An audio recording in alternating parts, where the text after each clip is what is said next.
고독한 배달과 상처 입은 아이, 낡은 픽업 트럭이 비포장도로의 자갈 위를 위태롭게 달릴 때마다 아마라 존스는 우유 상자를 쥔 손에 힘을 더 단단히 주었다. 28 따스한 흑빛 피부에 검은 곱슬머리를 빛바랜 모자 아래 단정히 눌러 쓴 그녀였다.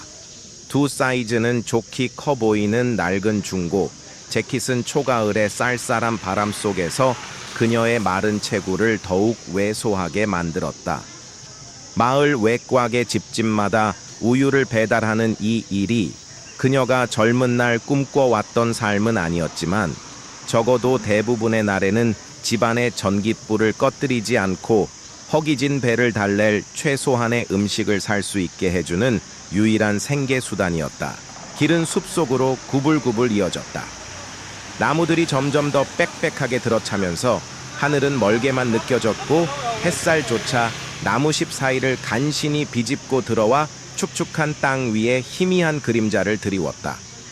그 길의 끝, 마치 주변 세상과는 전혀 다른 차원에서 뚝 떨어진 듯한 낡은 집 한 채가 음산한 그림자 속에 서 있었다. 오래된 나무 껍질처럼 페인트가 벗겨져 을씨년스러운 속살을 드러낸 외벽, 두꺼운 커튼 뒤로 굳게 닫힌 창문들, 그리고 제 무게를 이기지 못하고 금방이라도 주저앉을 듯 신음소리를 내는 낡은 현관 지붕. 이웃 사람들은 그 집을 잊혀진 집이라 불렀고 주유소나 동네 식당 구석에서 그 집에 얽힌 흉흉한 소문들을 낮은 목소리로 주고받곤 했다. 남편이 죽은 후 집 안의 여자는 어린 아들과 함께 세상과 완전히 담을 쌓고 살아간다고 했다. 찾아오는 방문객도 새어나오는 불빛도 없이 오직 깊은 침묵만이 그 집을 감싸고 돌 뿐이라고. 아마라는 트럭을 길가에 세우고 엔진을 껐다. 부츠 아래에서 자갈이 부드럽게 부서지는 소리를 내며 그녀는 차에서 내렸다. 집은 마치 지치고 병든 노인처럼 아무런 미동도 없이 그녀를 내려다보는 듯했다. 그녀는 울퉁불퉁한 진입로를 따라 걸으며 차가운 새벽 공기 속으로 하얀 입김을 뱉어냈다. 현관 지붕 아래 낡은 나무 바닥 위에 우유 상자를 조심스럽게 내려놓았다. 그리고는 아주 가볍게 마치 잠든 사람을 깨우지 않으려는 듯 문을 두드렸다. 별다른 기대는 하지 않았다. 몇 초의 정적이 흐른 후 문이 아주 조금 아이의 작은 얼굴 하나가 간신히 빠져나올 수 있을 만큼만 삐걱거리며 열렸다. 그곳에는 6살도 채 안 되어 보이는 남자아이가 서 있었다. 헝클어진 갈색 머리카락 움푹 팬 볼, 그리고 팔꿈치에 구멍이 숭숭 뚫린 두 사이즈는 작아 보이는 낡은 스웨터. 아이의 커다란 회색 눈동자는 마치 길 잃은 들고양이처럼 불안하게 흔들렸고 금방이라도 어둠 속으로 도망칠 듯 경계심으로 가득 차 있었다. 가늘고 떨리는 작은 손이 문틈으로 불쑥 튀어나와 아마라가 반응하기도 전에 우유 상자를 낚아채듯 안으로 끌어당겼다. 그리고 문은 쿵 하는 공허한 소리와 함께 다시 굳게 닫혀버렸다. 그렇게 자신의 눈앞에서 매정하게 닫혀버린 문을 잠시 멍하니 바라보고 서 있던 아마라는 예상치 못한 가슴의 답답함을 느꼈다. 배달을 하면서 외로운 아이들을 본 것이 한두 번이 아니었다. 멍든 팔이나 공허한 눈빛으로 문을 열어주던 아이들. 하지만 이 아이에게는 무언가 달랐다. 더 깊고 더 날카로운 무언가가 그녀의 마음을 잡아끌었다. 어쩌면 우유 상자를 움켜쥘 때 떨리던 아이의 작은 손길 때문이었을까? 아니면 마치 세상 모든 구석에서 위험이 도사리고 있다는 듯 불안하게 주변을 살피던 그 겁에 질린 눈빛 때문이었을까? 그것은 너무나도 자기 자신을 떠올리게 했다.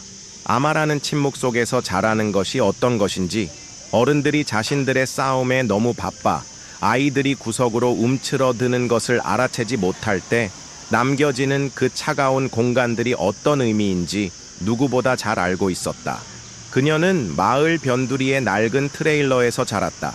술에 절어 사는 어머니와 연기처럼 나타났다 사라지기를 반복하는 아버지 사이에서 식사는 불확실했고 친절은 드물었으며 두려움은 피부 아래에서 끊임없이 웅웅거리는 낮은 소음과 같았다.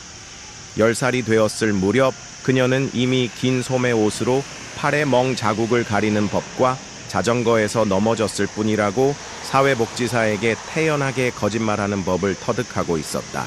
지금 저 작은 아이를 바라보면서 아마라는 마치 시간이 거꾸로 흘러가는 듯한 착각에 빠졌다. 그녀는 아이의 모습 속에서 자기 자신을 보았다. 단지 두려움뿐만이 아니었다.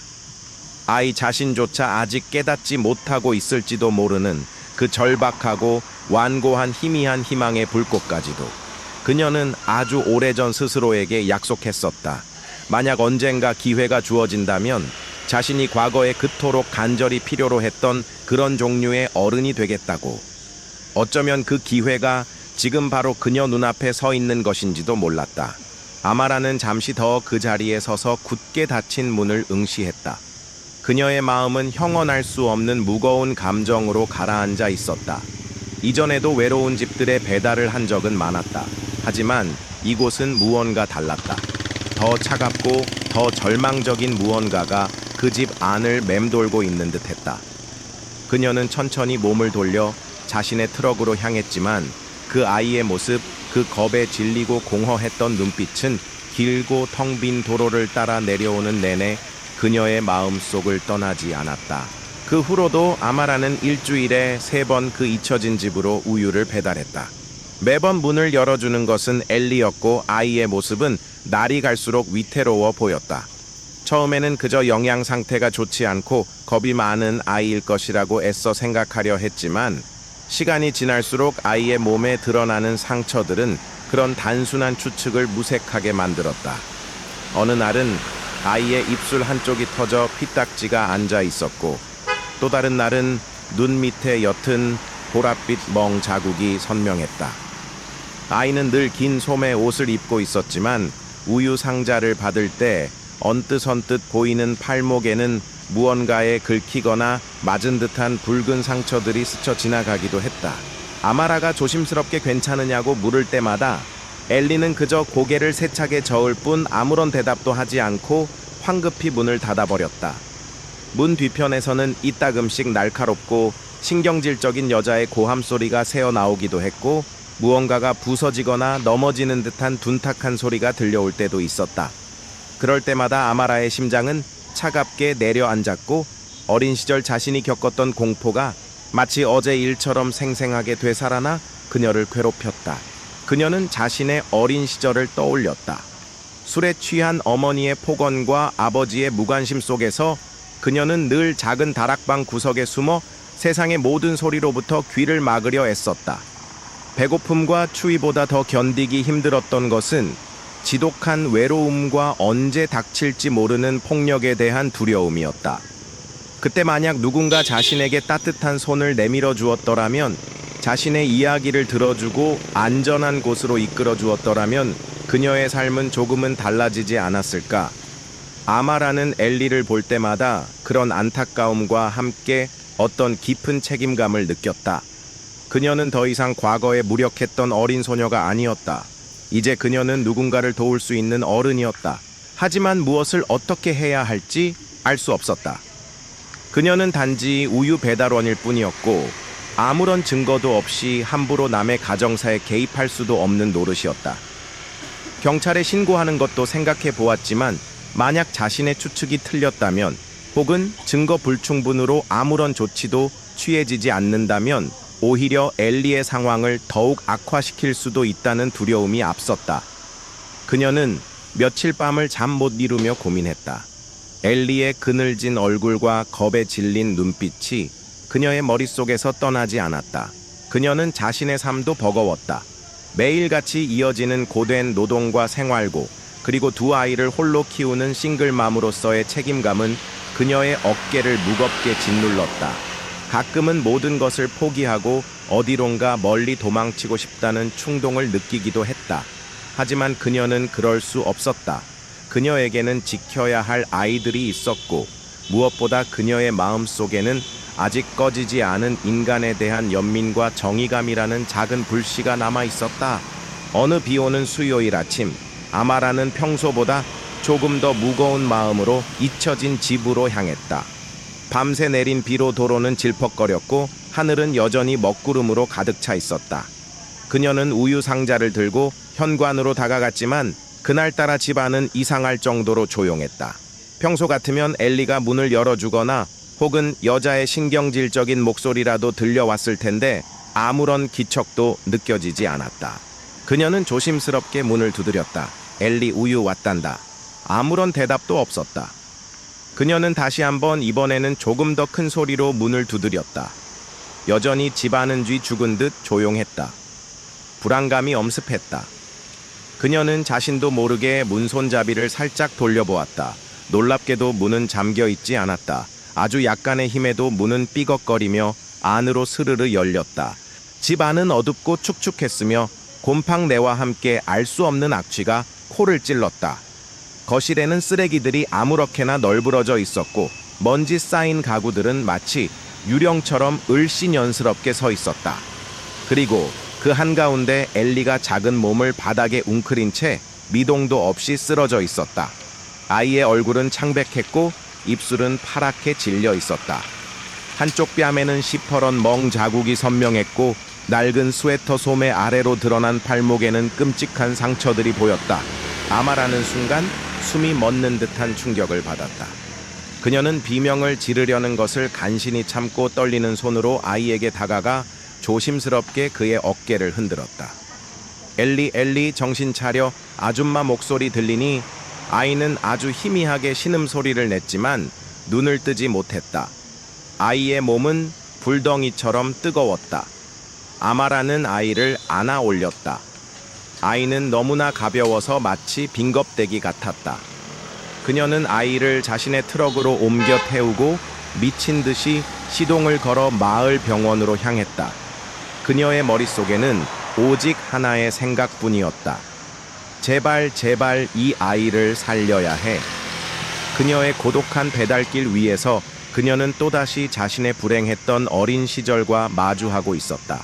그리고 이번에는 결코 그 아이를 혼자 내버려 두지 않겠다고 굳게 다짐했다. 상처 입은 작은 영혼을 향한 그녀의 필사적인 질주가 막 시작되고 있었다.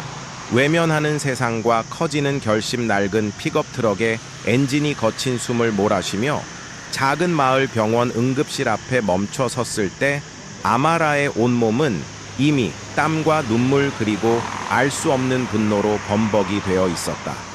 그녀는 거의 정신을 잃은 듯 축 늘어진 엘리의 작은 몸을 필사적으로 끌어안고 병원 안으로 뛰어들었다. 여기요, 아이가 숨을 제대로 못 쉬어요. 제발 누가 좀 도와주세요. 그녀의 절박한 외침은 정적만이 감돌던 병원 복도를 날카롭게 갈랐고 곧이어 분주한 발소리와 함께 하얀 가운을 입은 의사와 간호사들이 달려나왔다. 엘리는 곧바로 응급처치실로 옮겨졌고 엔젤라는 굳게 닫힌 처치실 문 밖에서 초조하게 기다릴 수밖에 없었다. 그녀의 심장은 금방이라도 터져버릴 것처럼 세차게 뛰었고 다리는 후들거려 제대로 서 있기조차 힘들었다. 그녀는 차가운 병원 복도 벽에 몸을 기댄 채 두 손을 모아 간절히 기도했다. 제발, 제발 저 아이를 살려주세요. 저 어린 생명에게 다시 한번 기회를 주세요. 시간이 얼마나 흘렀을까? 마치 영원처럼 느껴지던 기다림 끝에 마침내 처치실 문이 열리고 의사가 지친 표정으로 걸어 나왔다. 엔젤라는 본능적으로 의사에게 달려갔다. 선생님, 아이는 괜찮은 건가요? 그녀의 목소리는 불안감으로 심하게 떨리고 있었다. 의사는 안경을 고쳤으며 잠시 엔젤라를 물끄러미 바라보더니 이내 무거운 입을 열었다. 일단 급한 불은 껐습니다. 아이는 심한 탈수와 영양실조 상태였고 고열과 함께 온몸에 다발성 타박상과 찰과상이 발견되었습니다. 특히 팔목과 발목에는 무언가에 오랫동안 묶여 있었던 것으로 보이는 깊은 상처도 있고요. 조금만 더 늦었더라면 정말 위험할 뻔했습니다. 의사의 말은 엔젤라의 가슴에 날카로운 비수처럼 꽂혔다. 그녀는 이미 엘리의 몸에서 심상치 않은 상처들을 발견했지만 의사의 입을 통해 듣는 아이의 상태는 그녀의 상상을 훨씬 뛰어넘는 것이었다. 그 작은 아이가 얼마나 오랫동안 끔찍한 고통 속에서 방치되어 있었단 말인가. 엔젤라는 치밀어 오르는 분노와 슬픔에 입술을 깨물었다. 아이가 말을 하지 못하는 것 같은데 혹시 그것과 관련된 다른 문제는 없었나요? 엔젤라가 조심스럽게 물었다.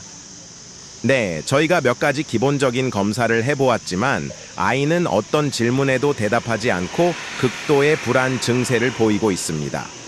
아마도 심리적인 충격이 매우 큰 것으로 보입니다.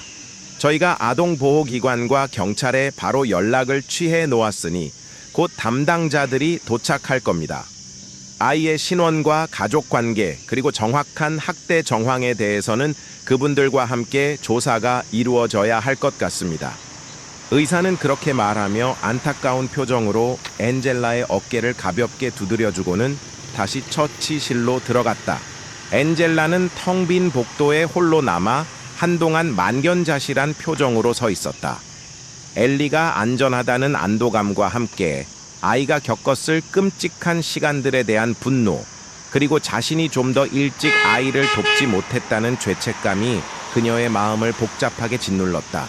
내가 조금만 더 용기를 냈더라면, 조금만 더 빨리 아이의 상태를 알아차렸더라면, 후회의 감정이 파도처럼 밀려왔지만 지금은 그런 자책감에 빠져 있을 때가 아니었다. 그녀는 정신을 바짝 차리고 앞으로 자신이 해야 할 일이 무엇인지 생각해야 했다. 얼마 지나지 않아 아동보호기관에서 나온 사회복지사와 경찰관 2명이 병원에 도착했다. 그들은 먼저 의사로부터 엘리의 상태에 대한 브리핑을 받고 곧이어 엔젤라를 찾아와 그녀에게 몇 가지 질문을 던졌다. 엔젤라는 자신이 엘리를 처음 발견했을 때부터 병원으로 데려오기까지의 모든 과정을 최대한 침착하고 상세하게 진술했다. 그녀는 잊혀진 집의 음산한 분위기와 그곳에서 간간히 들려오던 여자의 날카로운 고함 소리, 그리고 엘리의 몸에서 발견했던 여러 가지 상처들에 대해서도 빠짐없이 이야기했다. 사회복지사와 경찰관들은 그녀의 진술을 듣는 동안 시종일관 진지하고 신중한 태도를 보였지만 그들의 눈빛 속에는 여전히 어떤 의구심과 경계심이 희미하게 남아있는 듯했다. 특히 엔젤라가 엘리와 아무런 혈연 관계도 없는 단순한 우유 배달원이라는 사실, 그리고 그녀 자신이 과거의 불우한 환경에서 자랐다는 이야기는 그들의 의심을 더욱 증폭시키는 것처럼 보이기도 했다. 존슨 씨, 혹시 아이의 부모나 다른 가족에 대해서 아는 것이 있습니까? 사회복지사가 날카로운 눈빛으로 물었다. 엔젤라는 고개를 저었다. 아니요, 저는 아무것도 모릅니다. 그저 매주 3번씩 그 집에 우유를 배달했을 뿐이고 그때마다 문을 열어주던 아이의 모습이 너무나 위태로워 보여서 그냥 지나칠 수가 없었을 뿐입니다. 그렇다면 아이의 집 안에는 다른 사람이 없었습니까? 아이를 그렇게 만든 사람이 누구인지 짐작가는 바는 없으신가요? 경찰관이 다그치듯 물었다. 제가 아이를 발견했을 때 집 안에는 아무도 없었습니다. 하지만 평소에 그 집에서는 가끔 날카로운 여자 목소리가 들려오곤 했습니다. 아이를 심하게 야단치는 듯한 소리였죠.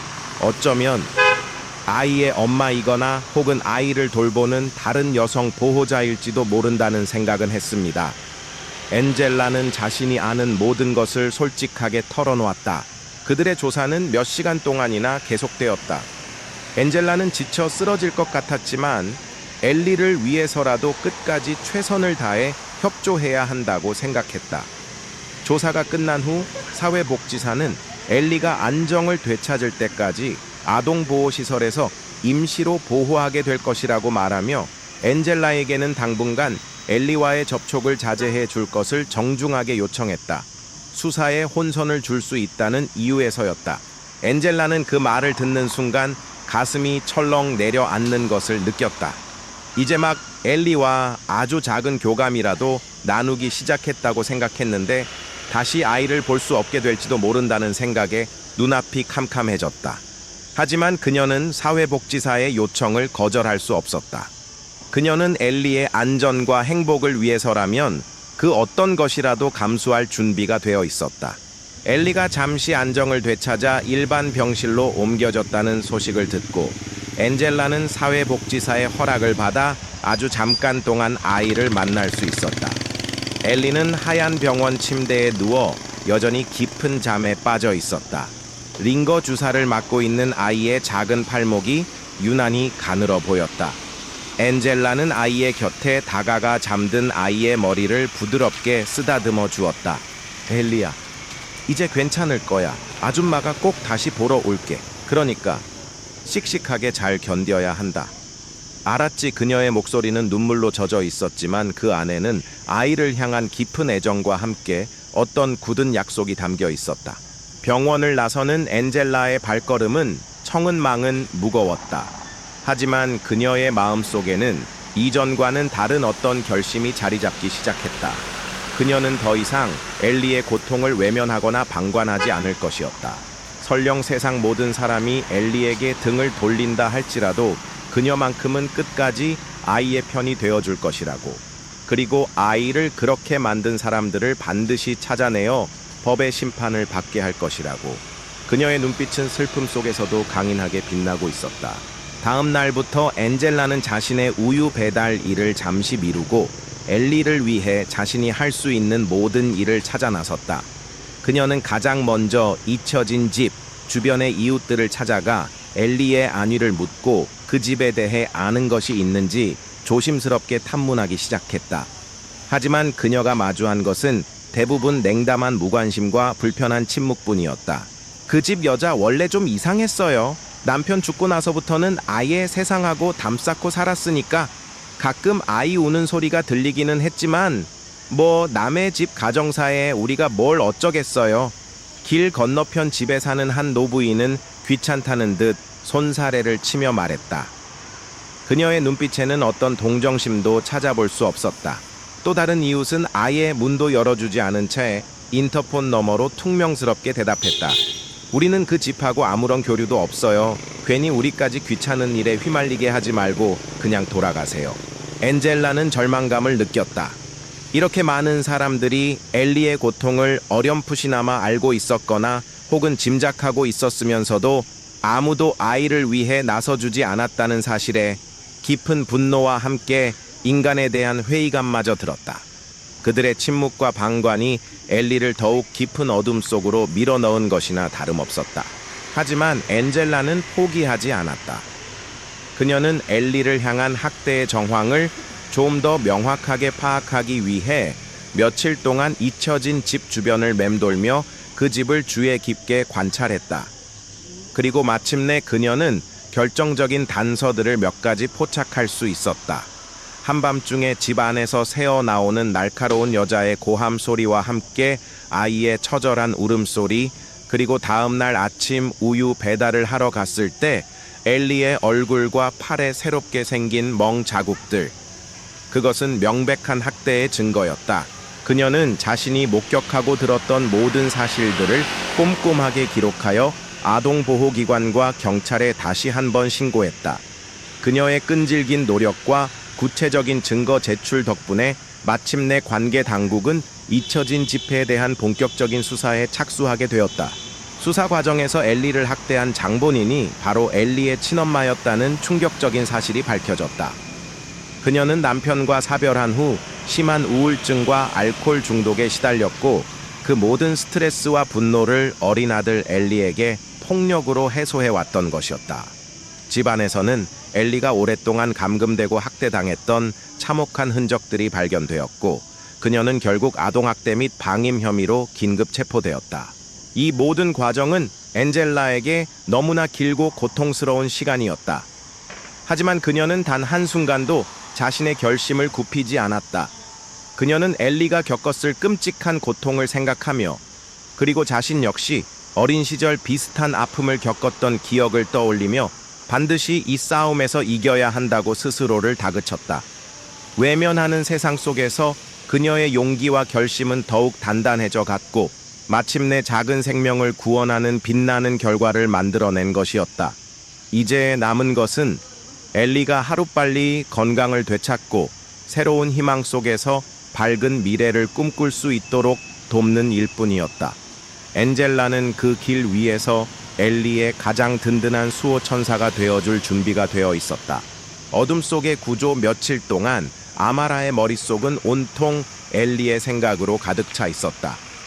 아이의 겁에 질린 눈빛, 작은 몸에 선명했던 상처들, 그리고 아무도 도와주지 않는 그 절망적인 환경.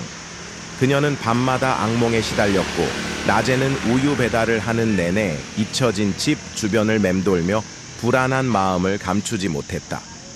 이웃들의 냉담한 반응과 당장이라도 엘리를 그 지옥 같은 곳에서 구해내고 싶지만 아무것도 할 수 없는 자신의 무력함은 그녀를 더욱 깊은 절망으로 빠뜨렸다. 그러던 어느 늦은 저녁이었다. 그날따라 하늘은 유난히 어둡고 무거웠으며 금방이라도 폭풍우가 몰아칠 듯 스산한 바람이 불고 있었다. 아마라는 마지막 배달을 마치고 집으로 돌아가던 길이었지만 차마 잊혀진 집 앞을 그냥 지나칠 수가 없었다. 그녀는 트럭의 시동을 끈 채 한참 동안 어둠 속에 잠긴 그 집을 불안한 눈빛으로 바라보았다. 아무런 소리도 들리지 않았지만 오히려 그 침묵이 더 큰 공포감을 자아냈다. 엘리는 과연 무사한 걸까? 그녀의 마음 속에서 무언가가 강하게 외치고 있었다. 지금 가봐야 해. 더 이상 망설이면 안 돼. 그녀는 자신의 직감을 믿기로 했다. 아주 오래전부터 그녀의 직감은 틀린 적이 거의 없었다. 특히 위험을 감지하는 능력에 있어서는 더욱 그랬다. 그녀는 낡은 트럭 문을 조용히 열고 밖으로 나섰다. 심장이 세차게 뛰기 시작했고 손바닥에는 식은땀이 배어 나왔다. 어둠과 을씨년스러운 바람 소리만이 가득한 숲길을 따라 그녀는 조심스럽게 잊혀진 집으로 향했다. 달빛조차 구름에 가려 한 치 앞도 제대로 보이지 않는 칠흑 같은 어둠이었다. 그녀는 행여나 발소리가 새어나갈까봐 숨을 죽인 채 고양이처럼 살금살금 걸음을 옮겼다. 집이 가까워질수록 그녀의 불안감은 점점 더 커져갔다. 마침내 집에 거의 다다랐을 때 그녀는 본능적으로 나무 뒤에 몸을 숨겼다. 집 안에서는 아주 희미한 불빛만이 새어나오고 있었고 간간히 누군가의 거친 목소리가 들려왔다. 그리고 바로 그때 그녀의 귀에 날카로운 비명소리와 함께 무언가가 세게 부딪히는 듯한 둔탁한 소리가 들려왔다. 아마라의 심장이 덜컥 내려앉았다. 엘리였다. 틀림없이 엘리에게 무슨 일이 생긴 것이었다. 그녀는 더 이상 망설일 수 없었다. 이성을 잃고 뛰쳐나가려는 것을 간신히 참고 그녀는 집 주변을 돌아 뒤쪽 창문으로 조심스럽게 다가갔다. 창문은 낡고 더러웠지만 다행히 커튼 한쪽이 살짝 찢어져 있어 안을 들여다볼 수 있었다. 그리고 그녀가 목격한 광경은 그녀의 피를 차갑게 얼어붙게 만들기에 충분했다. 거실 바닥에는 엘리가 작은 몸을 잔뜩 웅크린 채 쓰러져 있었다. 아이의 얼굴은 눈물과 콧물로 범벅이 되어 있었고 입술에서는 피가 흘러내리고 있었다. 그리고 그 앞에는 한 여자가 광기 어린 눈빛으로 서서 아이를 향해 고함을 지르고 있었다. 바로 엘리의 엄마 혹은 보호자로 보이는 그 여자였다. 그녀의 손에는 부러진 나무 막대기 같은 것이 들려 있었고 그녀는 그것으로 금방이라도 다시 아이를 내리칠 듯한 기세였다.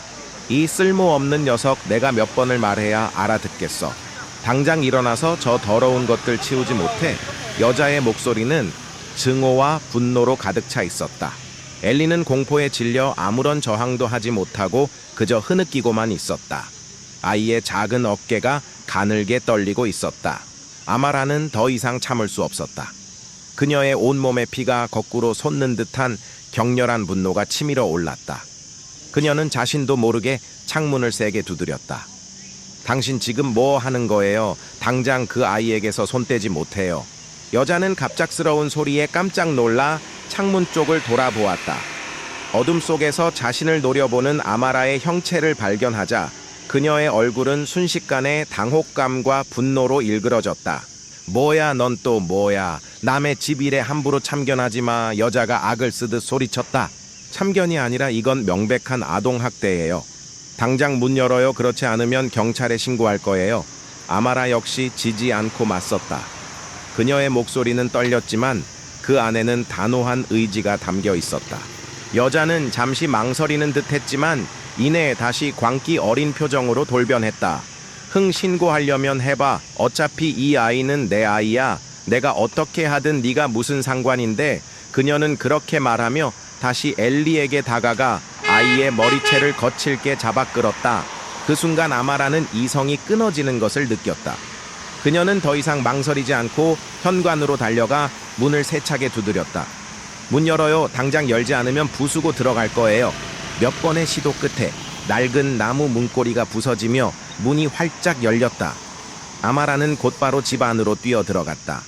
집 안은 예상했던 것보다 훨씬 더 어둡고 불결했으며 역한 냄새가 코를 찔렀다. 여자는 엘리의 머리채를 잡은 채 거실 한가운데 서서 도끼 어린 눈으로 아마라를 노려보고 있었다. 네가 감히 여길 들어와, 이 미친년 여자가 소리치며 아말에게 달려들려 했다. 하지만 아마라는 피하지 않았다. 그녀는 여자의 팔을 강하게 뿌리치고 엘리를 자신의 등 뒤로 숨겼다. 그리고 여자와 정면으로 마주 섰다. 더 이상 이 아이를 괴롭히지 마세요. 당신은 엄마 자격이 없어요. 뭐라고 내까지 게 뭔데 나한테 이래라 저래라야. 여자는 분노로 얼굴이 시뻘개져서 아말에게 달려들었다. 그녀의 손톱이 아마라의 팔을 핥히었고 머리채를 잡아당기려 했다. 아마라는 여자의 공격을 필사적으로 막아내며 소리쳤다. 엘리야, 괜찮니? 다치지 않았어. 엘리는 아마라의 등 뒤에 숨어 공포에 질려 울먹이고 있었다. 하지만 아이의 눈빛 속에는 아주 희미하게나마 어떤 희망 같은 것이 떠오르고 있는 듯했다. 처음으로 누군가가 자신을 위해 싸워주고 있었기 때문이었다. 한참 동안의 격렬한 몸싸움 끝에 아마라는 간신히 여자를 밀쳐내고 엘리의 손을 잡고 집 밖으로 뛰쳐나왔다. 여자는 뒤에서 악을 쓰며 그들을 쫓아오려 했지만 이미 기력이 다 빠진 듯 현관 앞에서 주저앉아 버렸다. 아마라는 엘리를 자신의 낡은 픽업 트럭에 태우고 미친 듯이 시동을 걸었다. 그녀는 백미러로 점점 멀어져 가는 잊혀진 집을 흘끗 보았다. 그 집은 여전히 어둠과 침묵 속에 잠겨 있었지만 이제 그곳에는 더 이상 엘리가 없었다. 아이는 마침내 그 지옥 같은 곳에서 벗어난 것이었다. 들어가는 엘리의 흐느낌 소리로 가득 찼지만 아마라는 아무 말도 하지 않았다. 그녀는 그저 한 손으로 운전대를 잡고 다른 한 손으로는 아이의 작은 손을 꼭 잡아줄 뿐이었다. 아이의 손은 얼음장처럼 차가웠지만 그 안에서는 아주 미약하지만 분명한 생명의 온기가 느껴졌다.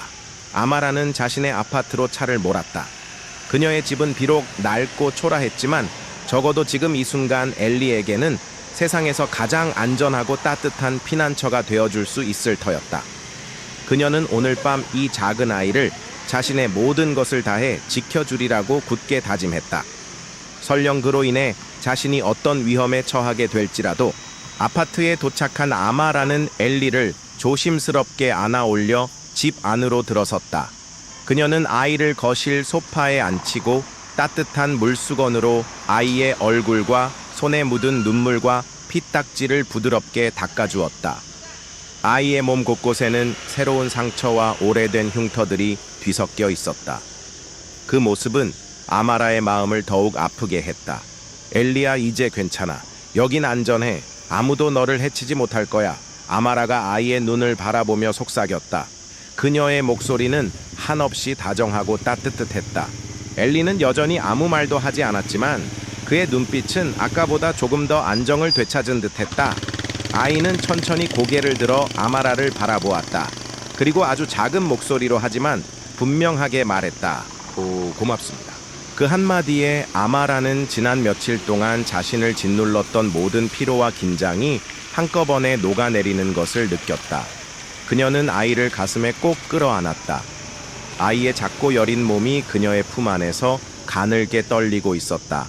천만에 엘리야, 천만에. 그녀의 눈에서도 뜨거운 눈물이 흘러내렸다. 어둠 속에서 시작된 구조는 그렇게 두 사람의 눈물과 함께 아주 작지만 소중한 희망의 빛을 밝히고 있었다. 아직 가야 할 길은 멀고 험난하겠지만 적어도 오늘 밤만큼은 그들은 서로에게 가장 따뜻하고 안전한 피난처가 되어줄 수 있을 터였다. 엔젤라는 그 작은 아이의 손을 다시 한번 꼭 잡았다.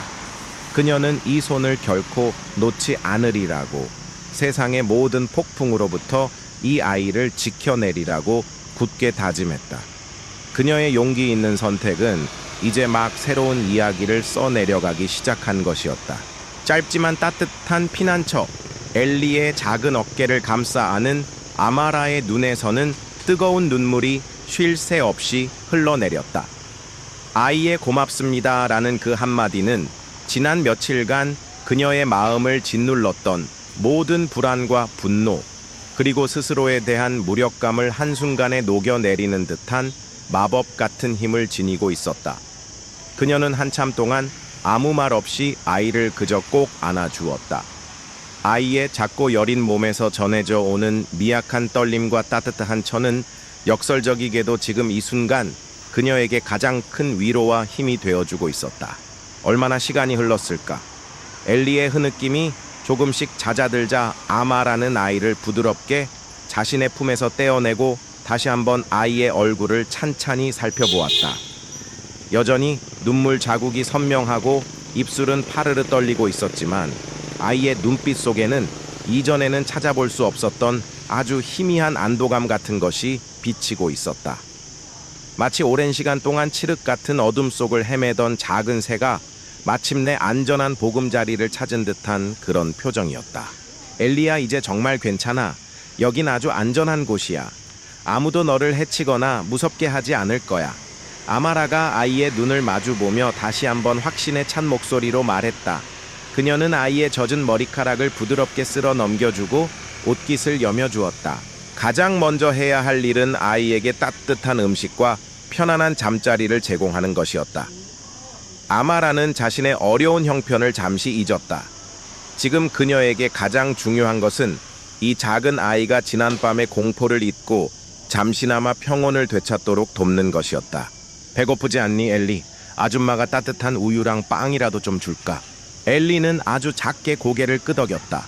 아이는 여전히 말을 거의 하지 않았지만 그의 눈빛은 아마라의 모든 말과 행동에 민감하게 반응하고 있었다. 엔젤라는 아이를 거실에 낡았지만 푹신한 소파에 앉히고 부엌으로 향했다. 그녀의 작은 냉장고 안에는 변변한 음식이 거의 없었다. 아이들을 위해 아껴두었던 식빵 몇 조각과 우유 한 통, 그리고 달걀 몇 알이 전부였다. 하지만 그녀는 그것만으로도 지금 엘리에게는 세상에서 가장 맛있는 식사가 될 수 있다는 것을 알았다. 그녀는 냄비에 우유를 조금 따라 약한 불에 올려 천천히 드기 시작했다. 그리고 식빵 2조각을 꺼내 토스터에 넣고 노릇하게 구웠다. 달콤한 빵 굽는 냄새와 따뜻한 우유 냄새가 좁은 아파트 안에 은은하게 퍼져나가자 거실 소파에 앉아있던 엘리의 표정이 아주 미세하게나마 부드러워지는 듯했다. 엔젤라는 따뜻하게 든 우유를 머그잔에 따르고 노릇하게 구워진 토스트에는 냉장고에 조금 남아있던 딸기잼을 얇게 펴 발랐다. 그리고 작은 쟁반에 그것들을 담아 엘리에게 가져다 주었다. 자, 엘리, 많이 뜨겁지는 않지만 그래도 조심해서 먹으렴. 이거 먹고 나면 기운이 좀 날 거야. 엘리는 두 손으로 따뜻한 우유잔을 꼭 감싸 쥐고 아주 천천히 한 모금 마셨다. 그리고는 토스트를 한 입 베어 물었다. 아이는 아무 말 없이 그저 묵묵히 음식을 먹었지만 그의 작은 얼굴에 떠오른 희미한 만족감은 그 어떤 말보다 더 많은 것을 이야기해주고 있었다. 아마라는 그런 아이의 모습을 가만히 지켜보며 자신도 모르게 입가에 따뜻한 미소가 떠올랐다. 식사를 마친 엘리는 눈에 띄게 기운을 차린 듯했다. 하지만 아이의 눈빛 속에는 여전히 깊은 피로와 불안감이 남아 있었다. 아마라는 아이에게 편안한 잠자리를 마련해 주어야겠다고 생각했다. 그녀의 아파트는 방이 2개밖에 없었고 그중 하나는 민준이와 지아가 함께 사용하는 방이었다.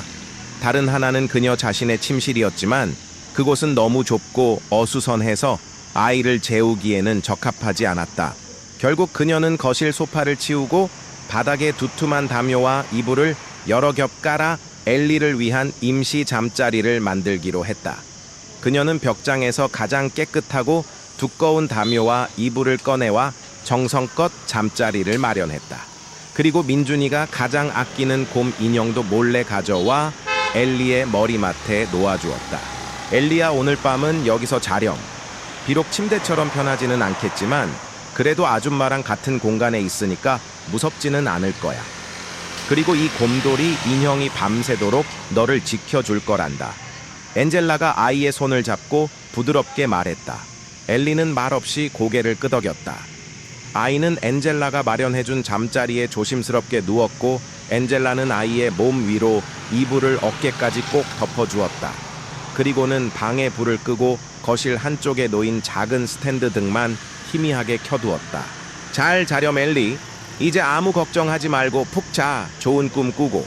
엔젤라가 아이의 이마에 부드럽게 입을 맞추며 속삭였다.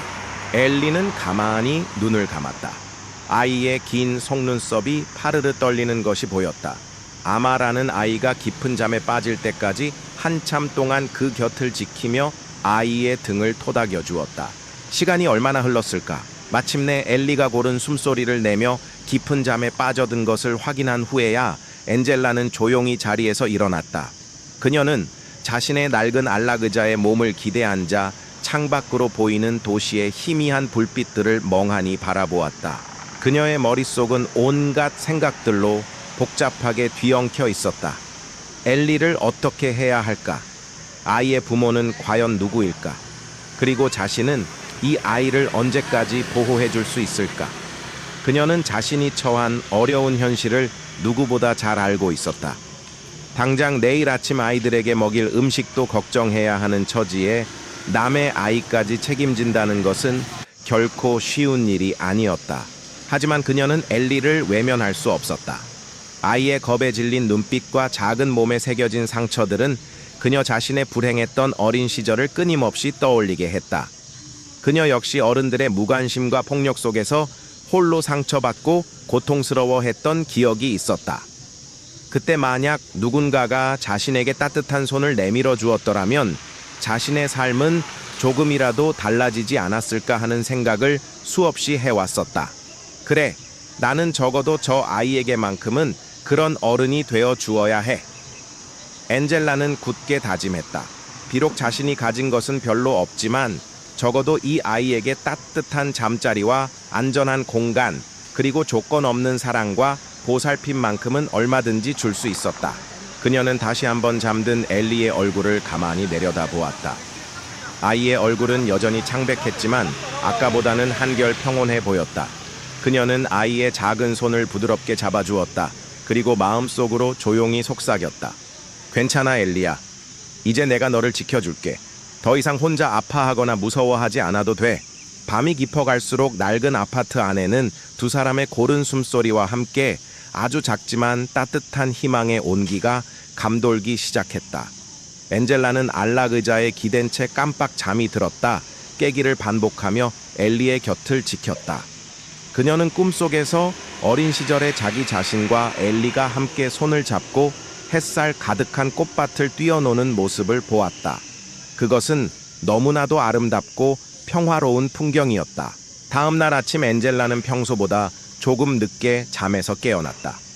밤새 제대로 잠을 자지 못한 탓에 온몸이 뻐근했지만 이상하게도 마음은 가볍고 상쾌했다. 그녀가 조심스럽게 거실로 나가자 엘리는 이미 잠에서 깨어나 이불 위에 가만히 앉아 있었다. 아이는 더 이상 어젯밤처럼 불안해하거나 두려워하는 기색이 아니었다. 오히려 조금은 호기심 어린 눈빛으로 방 안을 두리번거리고 있었다. 잘 잤니 엘리? 엔젤라가 부드럽게 말을 건넸다. 엘리는 엔젤라를 보자 살짝 놀란 듯 했지만 이내 아주 작게 고개를 끄덕였다. 그리고는 아주 작은 목소리로 하지만 어젯밤보다는 훨씬 더 또렷하게 대답했다. 네, 따뜻했어요. 그 한마디에 엔젤라는 또다시 가슴속 깊은 곳에서부터 뜨거운 감동이 밀려오는 것을 느꼈다. 그녀는 아이에게 다가가 아이의 머리를 쓰다듬어 주었다. 다행이다. 아침 먹을까? 아줌마가 맛있는 팬케이크 만들어 줄게. 우리 민준이랑 지아도 아주 좋아하는 건데 너도 틀림없이 좋아할 거야. 엘리의 얼굴에 처음으로 희미한 미소가 떠올랐다. 그것은 마치 겨울이 지나고 처음으로 피어난 작은 꽃본고리처럼 수줍지만 아름다운 미소였다. 엔젤라는 그 미소를 보는 순간 자신이 어젯밤의 한 선택이 결코 틀리지 않았음을 다시 한번 확신할 수 있었다. 그날 아침 엔젤라의 작은 부엌에서는 오랜만에 달콤한 팬케이크 굽는 냄새와 함께 아이들의 즐거운 웃음소리가 흘러나왔다. 민준이와 지아는 처음에는 낯설어 하던 엘리에게 금세 마음을 열고 함께 장난을 치거나 그림을 그리며 놀았고 엘리 역시 조금씩 경계를 풀고 아이들과 어울리기 시작했다. 엔젤라는 그 모습을 흐뭇하게 바라보며 이 짧지만 따뜻한 피난처가 엘리의 상처 입은 마음에 작은 위로와 치유를 가져다 주기를 간절히 바랐다. 하지만 그녀는 동시에 알고 있었다. 이 평화로운 시간이 영원히 지속될 수는 없다는 것을. 언젠가는 엘리를 위해 그리고 자신과 자신의 아이들을 위해 또 다른 어려운 결정을 내려야 할 순간이 찾아올 것이라는 것을. 그녀는 그 순간이 오기 전까지 엘리에게 최대한 많은 사랑과 따뜻함을 전해주고 싶었다. 마치 자신이 어린 시절 그토록 간절히 바랐지만 결코 받지 못했던 바로 그것처럼. 그녀의 짧지만 따뜻한 피난처는 그렇게 새 아이들의 웃음소리와 함께 조용히 깊어가고 있었다. 시스템 앞의 무력감과 이별 엘리와 함께한 며칠은 아말에게 마치 폭풍우 속에서 잠시 만난 무지개처럼 짧지만 강렬한 따뜻함과 희망을 안겨주었다.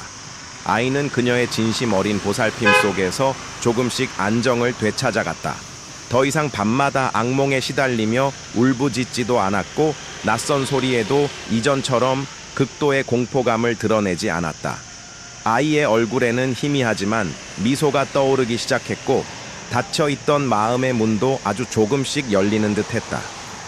엘리는 아마라를 그림자처럼 따라다녔고 그녀가 손뜨개 작업을 할 때면 조용히 옆에 앉아 알록달록한 털실 뭉치를 만지작거리거나 그녀의 손놀림을 신기한 듯 바라보곤 했다. 민준이와 지아 역시 엘리를 친동생처럼 따랐다. 아이들은 함께 그림을 그리고 블록을 쌓고 때로는 서툰 솜씨로 서로의 머리를 빗겨주며 깔깔거렸다. 엔젤라는 그 모습을 지켜보며 가슴 한구석이 따뜻해지는 것을 느꼈지만 동시에 밀려오는 불안감을 애써 감출 수는 없었다. 이 평화로운 시간이 과연 언제까지 지속될 수 있을까? 그녀는 엘리를 계속해서 자신의 집에서 보호할 수 없다는 사실을 누구보다 잘 알고 있었다. 그녀는 엘리의 법적인 보호자가 아니었고 아이에게는 전문적인 심리치료와 안정적인 양육 환경이 절실히 필요했다. 그리고 무엇보다 엘리를 그토록 끔찍한 상황으로 내몰았던 친엄매에 대한 법적인 처벌과 함께 아이의 미래를 위한 장기적인 보호 계획이 수립되어야 했다. 이 모든 것은 그녀 혼자만의 힘으로는 감당할 수 없는 거대한 시스템의 도움이 필요한 일이었다. 하지만 시스템이라는 단어는 아마라에게 깊은 불신과 함께 어떤 무력감을 느끼게 했다. 그녀 자신의 어린 시절 차갑고 무관심했던 사회복지 시스템 속에서 방치되고 상처받았던 기억들이 생생하게 떠올랐기 때문이었다.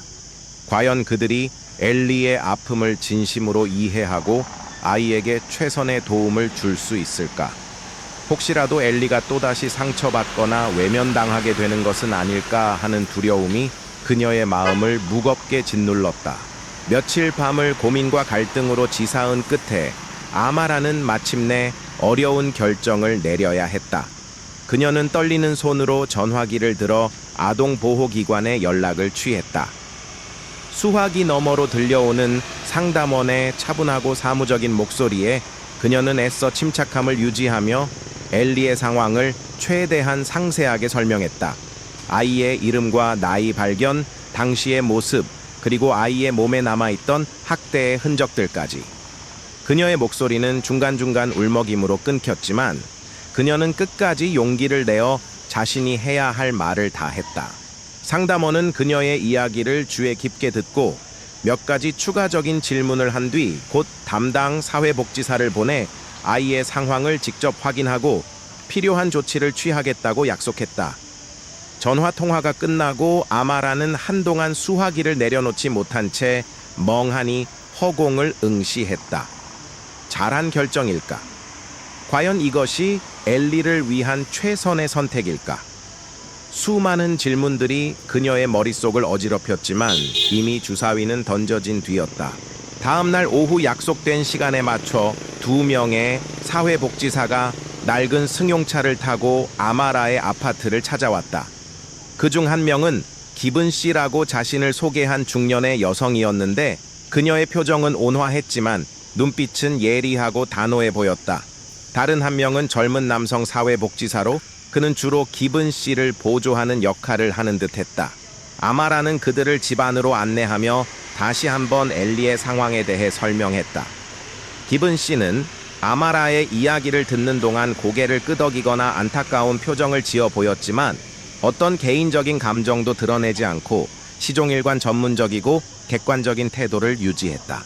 존슨 씨, 우선 어려운 상황에 처한 아이를 보호해 주셔서 진심으로 감사드립니다.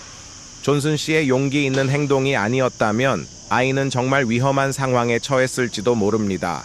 기븐 씨가 정중하게 말했다.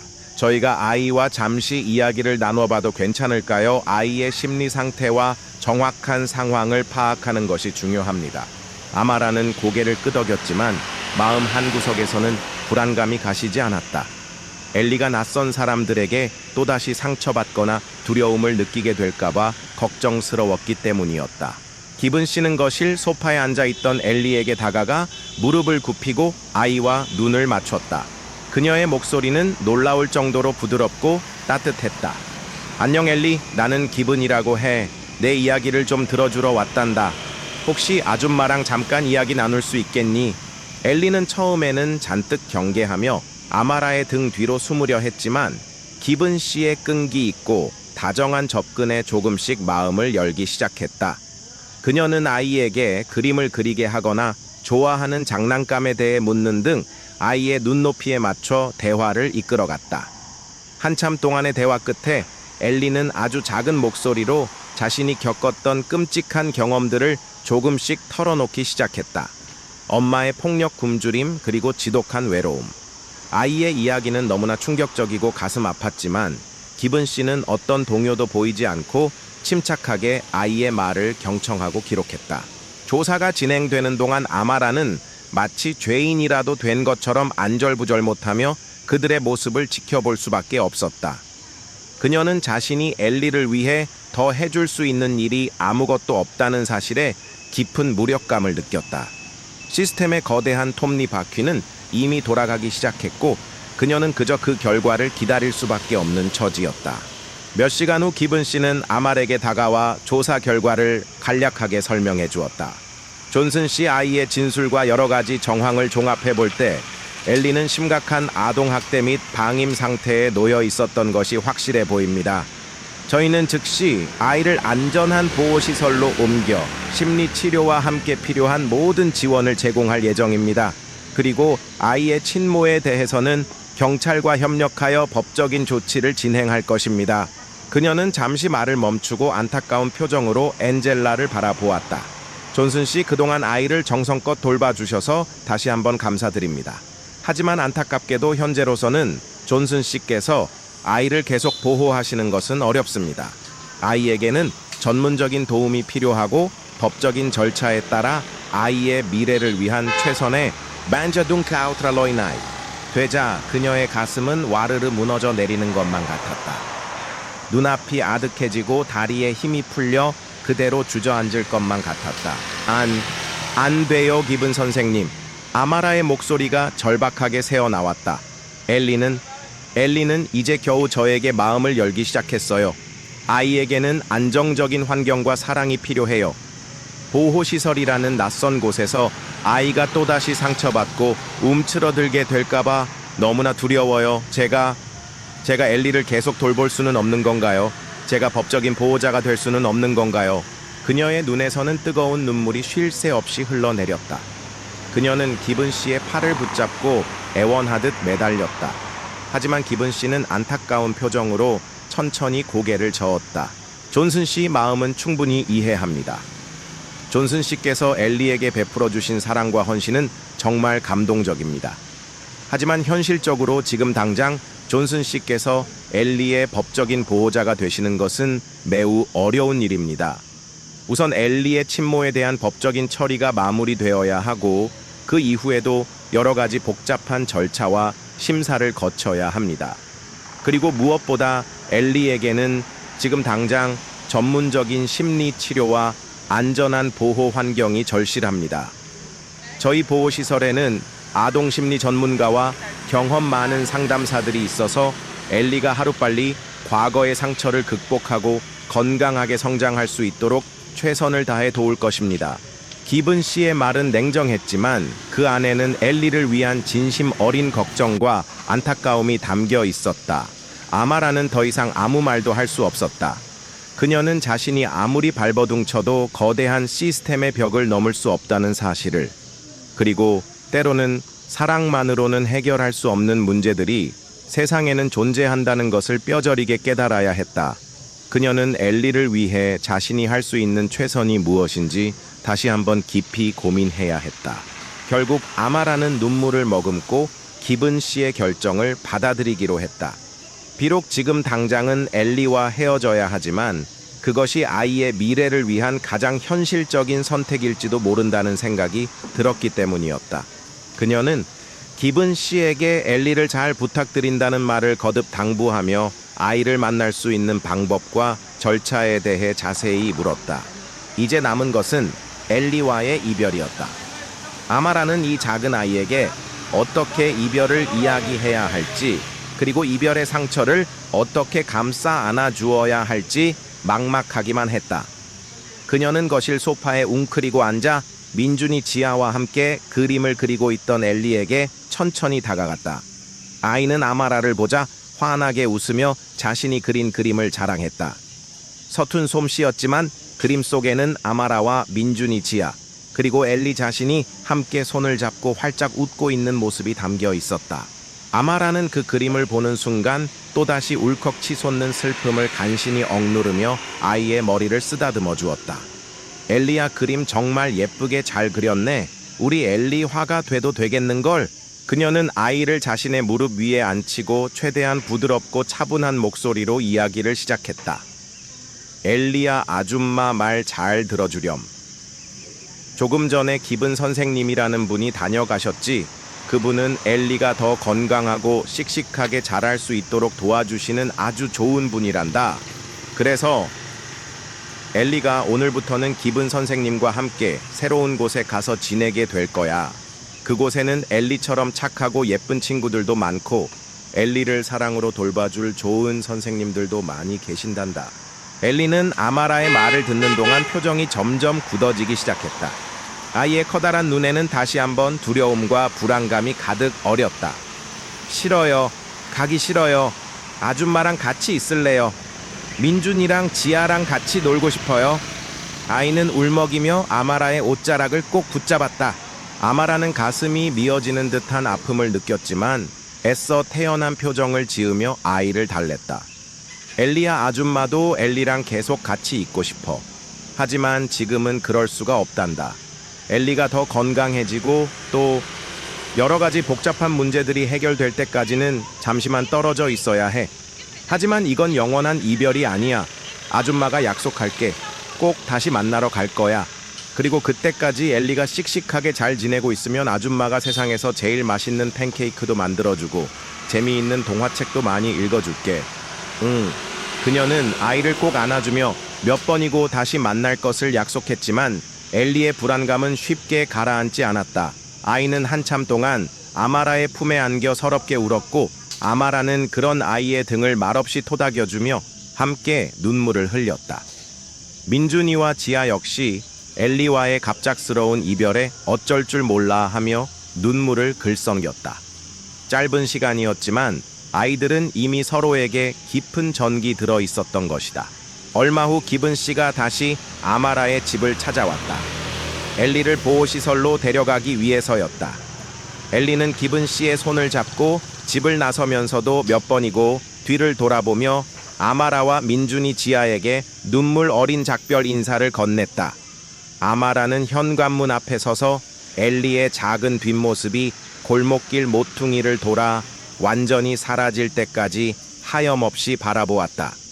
아이의 모습이 보이지 않게 되자 그녀는 결국 참았던 울음을 터뜨리며 그 자리에 주저앉아 버렸다. 엘리가 떠나간 집 안은 이전보다 훨씬 더 휑하고 쓸쓸하게 느껴졌다. 아이의 웃음소리와 제잘거림이 사라진 공간에는 무거운 침묵만이 감돌았고 아마라는 며칠 동안 깊은 슬픔과 무력감에서 헤어나오지 못했다. 그녀는 밤마다 엘리가 남기고 간 서툰 그림을 바라보며 아이를 그리워했고 자신이 과연 옳은 결정을 한 것인지 수없이 자문하며 괴로워했다. 그녀는 자신의 어린 시절을 떠올렸다. 부모의 무관심과 폭력 속에서 홀로 방치되었던 시간들. 그때 만약 누군가가 자신에게 엘리에게 했던 것처럼 따뜻한 손길을 내밀어 주었더라면 자신의 삶은 조금이라도 달라지지 않았을까. 그녀는 엘리만큼은 자신과 같은 아픔을 겪지 않기를 간절히 바랐다. 하지만 현실은 냉혹했다. 그녀는 엘리를 위해 자신이 할 수 있는 일이 아무것도 없다는 사실에 절망감을 느껴야 했다. 거대한 사회복지 시스템 앞에서 그녀는 너무나 작고 무력한 존재일 뿐이었다. 그녀는 매일 아동보호기관에 전화를 걸어 엘리의 안부를 물었지만 돌아오는 대답은 늘 원론적이고 사무적인 것들 뿐이었다. 아이는 잘 적응하고 있으며 전문적인 보살핌을 받고 있다는 말. 하지만 아마라는 그 말을 온전히 믿을 수 없었다. 엘리의 겁에 질린 눈빛과 밤새도록 그녀의 옷자락을 꼭 붙잡고 잠들던 작은 손길이 자꾸만 눈앞에 아른거렸다. 그녀는 다시 손뜨개 작업에 몰두하려 애썼지만 좀처럼 일이 손에 잡히지 않았다. 코바늘을 잡은 손은 힘없이 떨렸고 알록달록한 털실들은 마치 빛바랜 과거의 기억처럼 슬프게만 보였다. 그녀의 삶은 다시 한번 깊은 어둠 속으로 빠져드는 듯했다. 그러던 어느 날 그녀는 문득 엘리가 자신에게 남기고 간 마지막 그림을 다시 한번 자세히 살펴보았다. 그림 속에는 아마라와 민준이 지아 그리고 엘리 자신이 환하게 웃으며 함께 손을 잡고 있었다. 그리고 그들 위로는 따뜻한 햇살과 함께 7빛깔 무지개가 아름답게 펼쳐져 있었다. 서툰 솜씨였지만 그림 속에는 아이의 순수한 마음과 희망이 고스란히 담겨 있었다. 아마라는 그 그림을 한참 동안 바라보며 생각에 잠겼다. 그래, 포기해서는 안 돼. 엘리는 지금도 어딘가에서 나를 기다리고 있을 거야. 내가 다시 만나러 가겠다는 약속을 굳게 믿고 있을 거야. 그녀는 눈물을 닦고 자리에서 일어섰다. 그리고 다시 한번 코바늘을 잡았다. 그녀는 엘리를 위해 특별한 선물을 만들기로 결심했다. 세상에서 가장 따뜻하고 부드러운 털실로 아이가 좋아하는 동물 모양의 담요를 짜기 시작했다. 한 코 한 코 정성을 다해 뜨개질을 하는 동안 그녀의 마음속에는 엘리를 향한 그리움과 함께 언젠가 다시 만날 날에 대한 희망이 조금씩 차오르기 시작했다.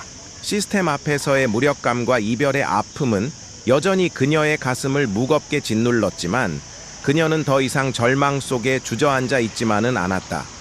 그녀는 엘리와의 약속을 지키기 위해 그리고 자신과 자신의 아이들의 더 나은 미래를 위해 다시 한번 용기를 내어 앞으로 나아가기로 결심한 것이었다. 비록 지금은 헤어져 있지만 그들의 마음은 보이지 않는 따뜻한 실타래로 굳건히 연결되어 있다는 것을 그녀는 믿어 의심치 않았다. 그리고 그 믿음은 그녀에게 어떤 어려움도 이겨낼 수 있는 강인한 힘을 주고 있었다. 이별은 끝이 아니라 새로운 시작을 위한 또 다른 준비 과정일 뿐이었다.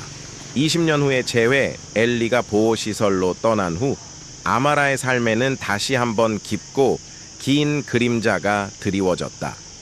아이의 해맑은 웃음소리와 서툰 그림, 그리고 그녀의 옷자락을 꼭 붙잡던 작은 손길이 사라진 집은 텅 빈 껍데기처럼 느껴졌다. 그녀는 한동안 엘리가 남기고 간 흔적들을 어루만지며 깊은 슬픔과 무력감에 잠겨 지냈다.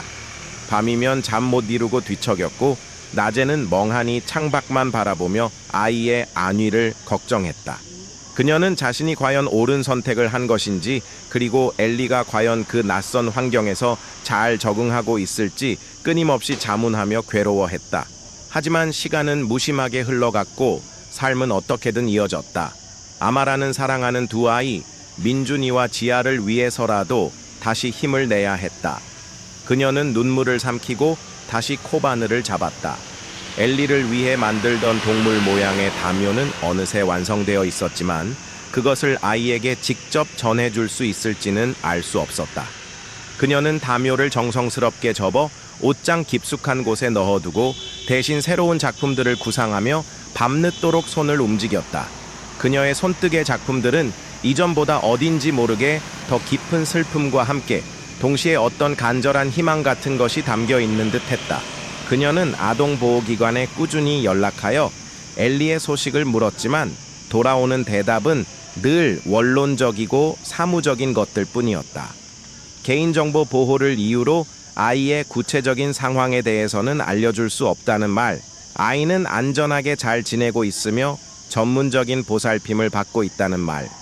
아마라는 그 말을 온전히 믿을 수 없었지만 그녀가 할 수 있는 일은 그저 멀리서나마 아이의 행복을 빌어주는 것뿐이었다. 그렇게 한 해, 두 해 시간이 흘러갔다. 민준이와 지아는 건강하게 자라 초등학생이 되었고 아마라의 작은 온라인 손뜨개 숍 트윈 러브스도 조금씩 입소문을 타면서 고정 고객들이 생겨나기 시작했다.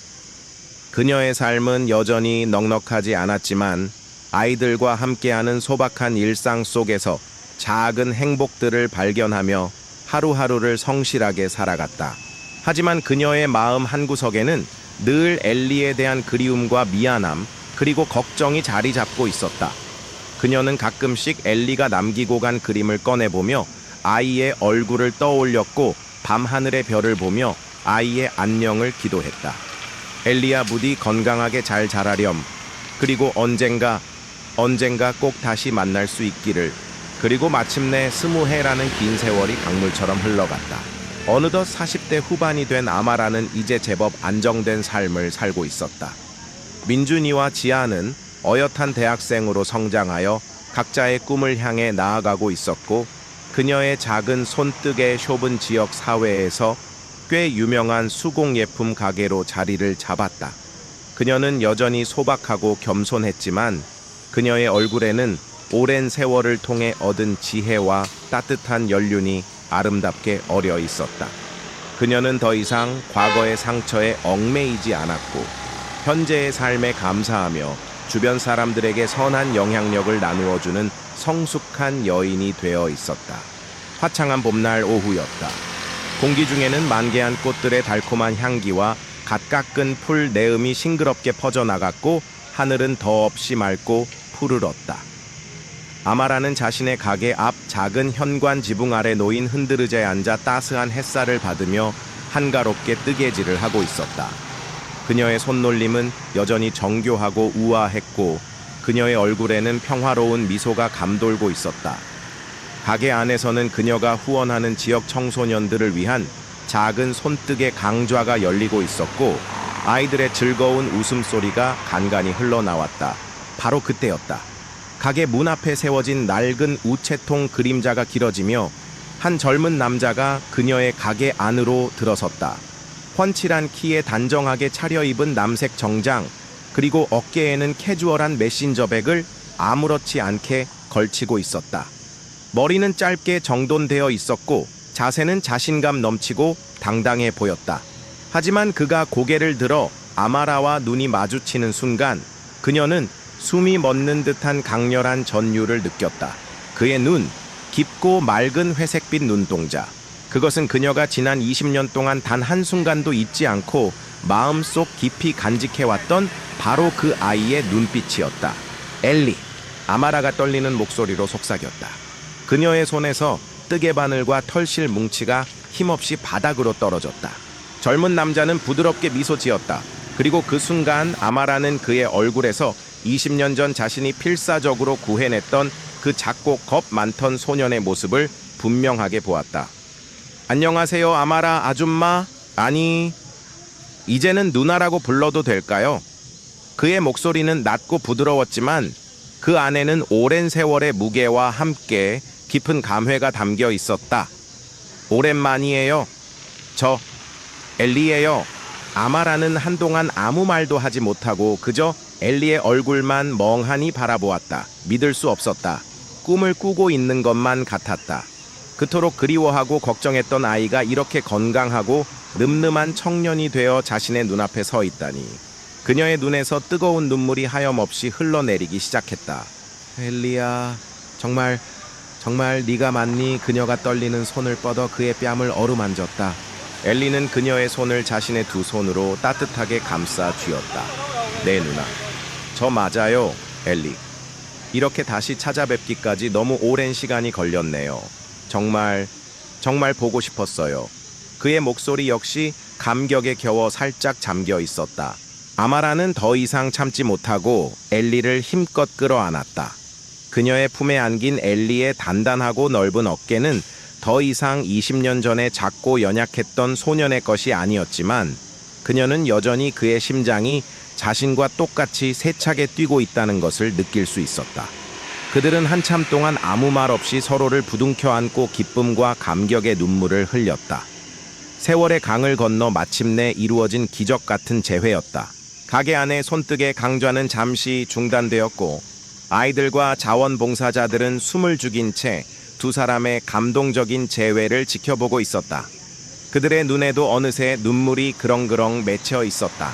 한참 후에야 겨우 감정을 추스른 아마라는 엘리를 가게 안쪽 자신의 작은 사무실로 안내했다. 그녀는 떨리는 손으로 엘리에게 따뜻한 차를 대접하고 그의 맞은편에 앉아 그의 얼굴을 찬찬히 살펴보았다. 예리한 턱선과 깊은 눈매지적인 분위기를 풍기는 안경 너머의 총명한 눈빛. 그는 정말 멋진 청년으로 성장해 있었다. 정말 어떻게 된 거니 엘리야. 이렇게 건강하게 잘 자라주어서 정말 고맙다. 그리고 나를 잊지 않고 이렇게 찾아와 주어서 정말 고맙다. 아마라가 눈물을 글썽이며 말했다. 엘리는 부드럽게 미소 지으며 고개를 저었다. 제가 더 감사하죠, 누나. 만약 그때 누나가 아니었다면 지금의 저는 아마 이 세상에 존재하지 않았을지도 몰라요. 누나는 제 생명의 은인이세요. 그리고 제 인생을 완전히 바꾸어 놓으신 분이고요. 그는 지난 20년 동안 자신이 겪었던 파란만장한 삶의 이야기를 아말에게 들려주기 시작했다. 보호시설에서의 힘겨웠던 적응 과정 몇 번의 위탁 과정을 거치면서 겪었던 혼란과 방황, 그리고 그럼에도 불구하고 결코 포기하지 않았던 학업에 대한 열정. 그는 아마라가 자신에게 보여주었던 조건 없는 사랑과 용기를 마음속 깊이 간직한 채 언젠가는 그녀처럼 다른 사람에게 희망을 주는 사람이 되겠다고 굳게 다짐했었다고 했다. 솔직히 말해서 처음 몇 년은 정말 힘들었어요. 엘리가 담담한 목소리로 말했다. 세상 모든 사람들이 나를 버렸다고 생각했고 아무도 나를 사랑해주지 않는다고 느꼈죠. 하지만 그럴 때마다 누나를 생각했어요. 아주 짧은 시간이었지만 누나가 저에게 보여주었던 따뜻함과 진심 어린 보살핌은 제 마음속 가장 깊은 곳에 남아있는 유일한 빛이었어요. 그 빛이 있었기에 저는 완전히 절망하지 않고 다시 일어설 수 있었어요. 그는 고등학교 시절 우연히 법률구조 봉사활동을 하던 한 변호사를 만나면서 법조인의 꿈을 키우게 되었다고 했다. 그는 자신처럼 사회적 약자들의 편에 서서 그들의 권리를 지켜주고 불의에 맞서 싸우는 사람이 되고 싶었다. 그는 밤낮 없이 공부해 장학금을 받고 명문 로스쿨에 진학했고 졸업 후에는 인권 변호사로 활동하며 수많은 어려운 사람들을 도왔다고 했다. 그리고 마침내 그는 얼마 전 최연소 판사 중 한 명으로 임용되었다는 놀라운 소식을 전했다. 아마라는 엘리의 이야기를 듣는 내내 감탄과 감동을 금치 못했다. 그녀가 한때 그토록 걱정하고 안타까워했던 작고 연약했던 소년이 이렇게 훌륭하고 정의로운 젊은이로 성장했다는 사실이 믿기지 않았다. 그녀는 자신이 엘리에게 베풀었던 작은 친절이 이렇게 엄청난 결실을 맺게 될 줄은 꿈에도 상상하지 못했던 것이었다. 누나 엘리가 진지한 표정으로 아마라의 손을 잡으며 말했다. 제가 오늘 누나를 찾아온 것은 단순히 감사 인사를 드리기 위해서만이 아니에요. 저는 누나에게 꼭 부탁드리고 싶은 것이 있어요. 부탁이라니 내가 너에게 해줄 수 있는 일이 있다면 뭐든지 말해보렴. 아마라가 따뜻한 눈빛으로 그를 바라보며 말했다. 엘리는 잠시 심호흡을 하더니 떨리는 목소리로 말을 이었다. 저는 세상에 저를 낳아준 부모님은 계시지만 저에게 진정한 가족의 사랑과 의미를 가르쳐 주신 분은 바로 누나였어요. 그래서 만약 누나만 괜찮으시다면 제가 누나를 친누나처럼, 아니 어쩌면 엄마처럼 생각하고 평생 의지하며 살아도 될까요? 저에게 가족이 되어 주시겠어요? 그의 갑작스러운 제안에 아마라는 또다시 말을 잃고 그저 눈물만 글썽겼다. 그녀는 엘리의 진심 어린 눈빛 속에서 그가 얼마나 오랫동안 진정한 가족의 따뜻함을 그리워하며 살아왔는지 느낄 수 있었다. 그리고 그녀 역시 지난 20년 동안 엘리를 단 한순간도 잊지 않고 마음속으로 항상 그를 자신의 아들처럼 여기며 살아왔었다. 엘리야, 그녀가 떨리는 목소리로 그의 이름을 불렀다. 나야말로 네가 내 아들이 되어준다면 더 바랄 게 없겠구나. 물론이지, 당연히 그렇게 해야지. 우리는 이제 가족이야. 두 사람은 다시 한번 서로를 힘껏 끌어안았다. 그들의 눈에서는 기쁨과 감격의 눈물이 하염없이 흘러내렸지만 그들의 마음 속에는 세상 그 무엇과도 바꿀 수 없는 따뜻하고 든든한 가족의 사랑이 가득 차오르고 있었다. 20년이라는 긴 세월의 강을 건너 그들은 마침내 서로에게 가장 소중한 존재가 되었음을 확인한 것이었다. 그날 이후 엘리는 정말로 아마라의 든든한 아들이자 가족이 되어 주었다. 그는 주말마다 아마라의 가게를 찾아와 일손을 돕거나 민준이와 지아에게 좋은 오빠이자 삼촌이 되어 주었다. 그는 아마라에게 자신이 판사로서 겪는 여러 가지 이야기들을 들려주었고 아마라는 그런 그에게 따뜻한 격려와 지혜로운 조언을 아끼지 않았다. 그들의 관계는 피를 나눈 가족보다 더 깊고 끈끈한 사랑과 신뢰로 이어져 있었다. 그리고 며칠 후 엘리는 아말에게 아주 특별한 초대장을 건넸다. 그것은 바로 그의 판사 임용식 초대장이었다. 그리고 그 초대장 가장 앞자리에는 나의 사랑하는 누나이자 어머니 아마라 존슨님을 모십니다 라는 글귀가 정성스럽게 적혀 있었다. 20년 전 어둠 속에서 한 작은 생명을 구했던 아마라의 용기 있는 선택은 그렇게 한 젊은 법조인의 탄생과 함께 가장 빛나는 순간을 맞이할 준비를 하고 있었다. 그녀의 삶에 찾아온 두 번째 기적이었다. 선택된 가족과 약속의 실현, 엘리의 판사 임용식 날이 밝았다. 아마라는 며칠 전부터 그날을 손꼽아 기다리면서도 동시에 믿기지 않는 현실 앞에서 알 수 없는 긴장감과 설렘으로 밤잠을 설치곤 했다. 그녀가 20년 전 폭우 속에서 구해냈던 그 작고 연약했던 아이가 이제 한 도시의 정의를 수호하는 판사가 된다니. 그것은 그녀의 소박한 삶에서는 감히 상상조차 할 수 없었던 마치 한 편의 영화 같은 이야기였다. 임용식은 시내 중심계에 위치한 웅장한 법원 건물 대법정에서 열릴 예정이었다. 아마라는 평생 그런 높은 건물에는 발을 들여놓은 적도 없었기에 며칠 전부터 무엇을 입고 가야 할지, 어떤 행동을 해야 할지 고민에 고민을 거듭했다.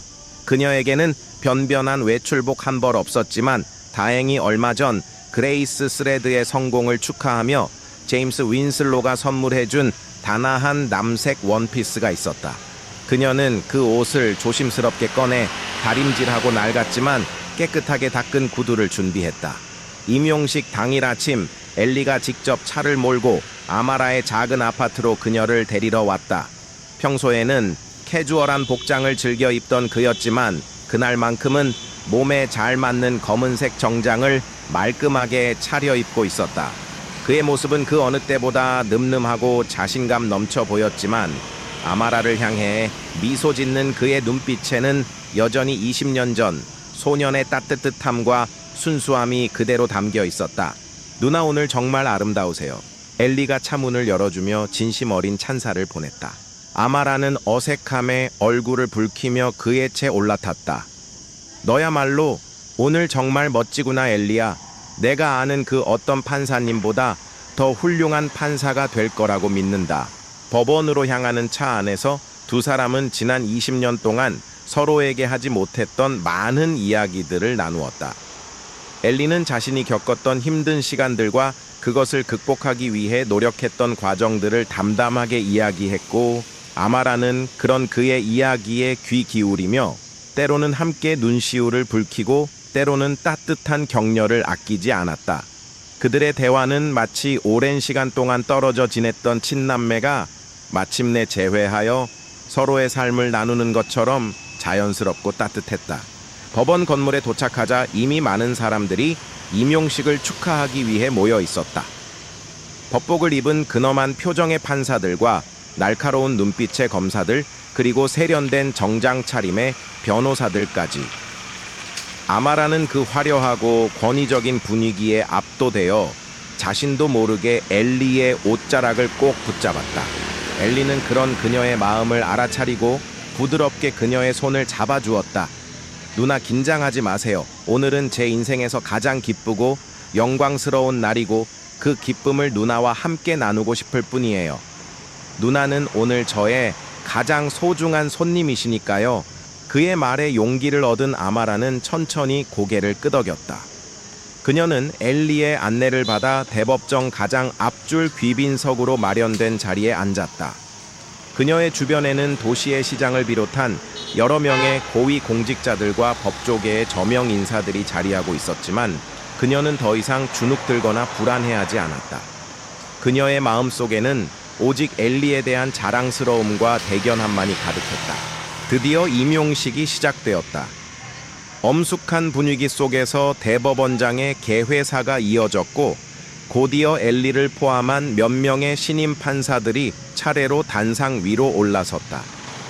엘리는 그 중에서도 가장 젊었지만 그의 표정은 그 누구보다 진지하고 결연해 보였다.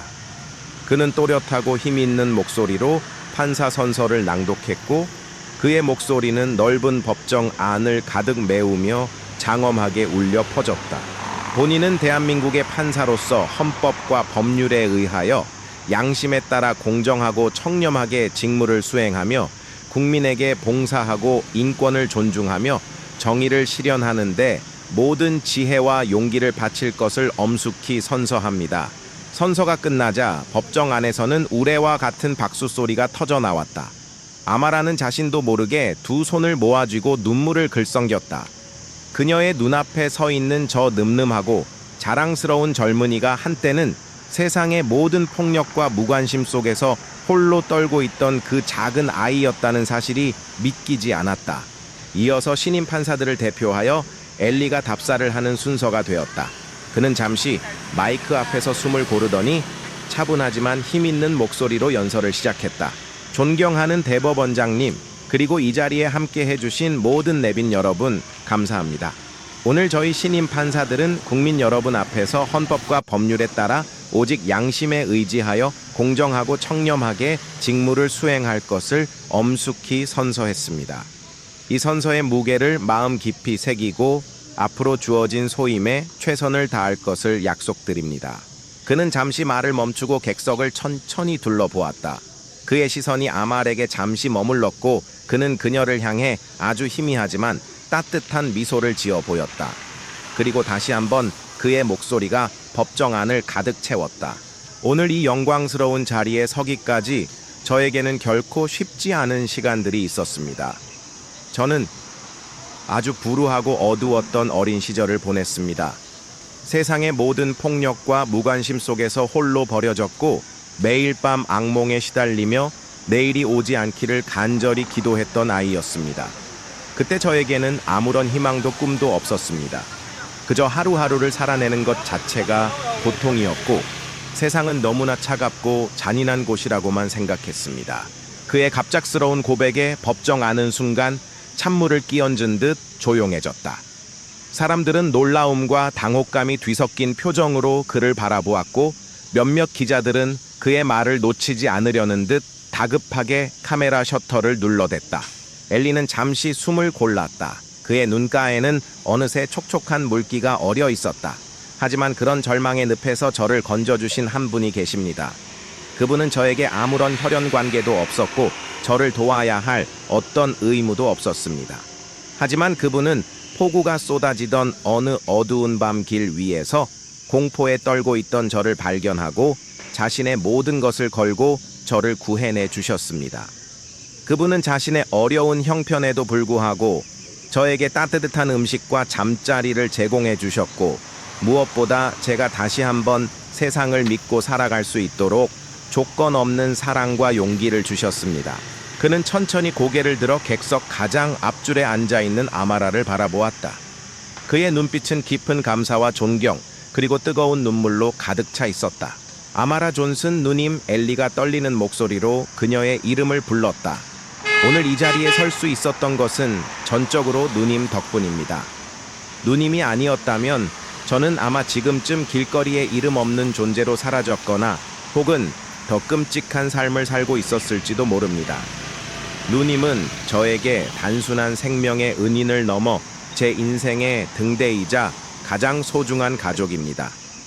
누님이 저에게 보여주셨던 그 조건 없는 친절과 용기는 제가 앞으로 판사로서 어떤 길을 걸어가야 할지 알려주는 가장 중요한 지표가 될 것입니다. 아마라는 더 이상 눈물을 참을 수 없었다. 그녀는 두 손으로 얼굴을 감싼 채 소리 없이 흐느꼈다.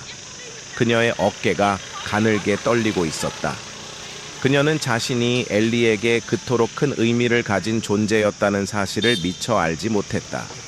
그녀가 베풀었던 작은 친절이 한 아이의 인생을 이토록 극적으로 변화시켰다는 사실이 믿기지 않았다. 엘리는 다시 한번 목소리를 가다듬고 말을 이었다. 그의 목소리는 이전보다 더욱 단호하고 힘찼다. 저는 오늘 이 자리에서 다시 한번 약속드립니다. 저는 결코 과거의 저처럼 사회의 어두운 그늘 속에서 고통받는 약자들을 외면하지 않을 것입니다. 저는 법이라는 이름 아래 행해지는 모든 불의와 차별에 맞서 싸울 것이며 모든 국민이 법 앞에서 평등하고 존엄하게 대우받는 정의로운 사회를 만드는데 저의 모든 지혜와 용기를 바칠 것입니다. 이것이 바로 저를 살려주시고 새로운 삶을 선물해 주신 아마라 누님과 그리고 이 사회에 제가 갚아야 할 최소한의 도리라고 생각합니다. 그의 연설이 끝나자 법정 안은 잠시 동안 깊은 침묵에 잠겼다. 그리고 곧이어 그 어떤 때보다 더 뜨겁고 우렁찬 박수 소리가 터져 나왔다. 사람들은 모두 자리에서 일어나 엘리에게 기립박수를 보냈고 몇몇 사람들은 눈물을 훔치기도 했다. 그의 진솔하고 감동적인 이야기는 그 자리에 있던 모든 사람들의 마음을 깊이 움직였고 그들에게 진정한 정의와 인간애의 의미를 다시 한번 되새기게 해주었다. 임용식이 끝나고 엘리는 수많은 사람들의 축하와 격려를 받으며 단상에서 내려왔다. 그는 자신에게 다가와 악수를 청하는 시장과 대법원장 그리고 동료 판사들에게 정중하게 인사를 건넸지만 그의 시선은 줄곧 객석의 한 곳을 향해 있었다. 그는 사람들 사이를 헤치고 곧장 아말에게 다가갔다. 그는 아무 말 없이 아마라 앞에 무릎을 꿇고 그녀의 떨리는 손을 자신의 두 손으로 꼭 잡았다. 그리고는 마치 어린아이가 엄마에게 매달리듯 그녀의 어깨에 얼굴을 묻고 한참 동안 흐느꼈다. 아마라는 그런 그의 등을 가만히 토닥여주며 함께 눈물을 흘렸다. 그들의 눈물 속에는 지난 20년 동안의 모든 아픔과 그리움 그리고 마침내 서로에게 가장 소중한 존재가 되었음을 확인한 기쁨과 감격이 뒤섞여 있었다. 그날 낡은 법정 안에서는 단순한 판사 임용식을 넘어 인간적인 연대와 조건 없는 사랑이 만들어낸 위대한 기적에 대한 경배와 찬사가 조용히 울려 퍼지고 있었다. 선택된 가족 그리고 마침내 실현된 약속. 그것은 아마라와 엘리 두 사람의 삶에 주어진 가장 눈부시고 소중한 선물이었다. 그리고 그 선물은 앞으로 그들이 함께 만들어갈 더 아름답고 희망찬 미래를 밝혀주는 따뜻한 등불이 되어줄 터였다. 그들의 이야기는 이제 막 새로운 장을 향해 감동적인 첫걸음을 내딛고 있었다. 지속되는 온기 엘리의 판사 임용식이 끝나고 법정 안의 흥분과 감격이 채 가라앉지 않은 시간, 아마라와 엘리는 수많은 사람들의 축하와 격려의 인사 속에서도 한동안 서로의 손을 놓지 못했다. 엘리가 대중 앞에서 자신을 누나이자 어머니라고 불렀던 그 순간, 그리고 그의 눈물 어린 고백과 다짐을 들었던 그 순간, 아마라는 자신의 삶 전체가 어떤 거대한 의미로 채워지는 듯한 깊은 감동을 느꼈다. 그것은 지난 20년 동안 그녀가 홀로 감내해야 했던 모든 아픔과 외로움을 한순간에 녹여내리는 듯한 따뜻하고도 강렬한 위로였다. 임용식 후 이어진 조촐한 축하연 자리에서도 엘리는 시종일관 아마라의 곁을 떠나지 않았다. 그는 아마라를 자신의 동료 판사들과 법조계 선배들에게 자랑스럽게 소개했고 그럴 때마다 그의 얼굴에는 어린아이처럼 순수하고 해맑은 자부심이 가득했다. 아마라는 그런 엘리의 모습이 대견하면서도 한편으로는 조금 어색하고 쑥스러웠지만 그의 진심 어린 마음을 알기에 그저 따뜻한 미소로 화답할 뿐이었다. 누님, 이분은 제 로스쿨 시절 은사님이신 김 교수님이세요. 제가 방황하던 시절 저를 법조인의 길로 이끌어 주신 분이죠. 아, 판사님께 말씀 많이 들었습니다. 이렇게 직접 뵙게 되어 정말 영광입니다, 존슨 여사님. 엘리 같은 훌륭한 제자를 두신 것을 진심으로 축하드립니다. 사람들은 아말에게 다가와 진심 어린 축하와 함께 존경의 인사를 건넸다. 그들의 눈빛 속에는 더 이상 과거의 우유 배달원 아마라를 향한 동정이나 연민이 아니었다. 그곳에는 한 인간의 위대한 용기와 조건 없는 사랑에 대한 깊은 경외심이 담겨 있었다. 아마라는 그들의 따뜻한 시선 속에서 자신이 더 이상 세상의 그늘진 구석에 홀로 남겨진 존재가 아니라는 사실을 깨달았다.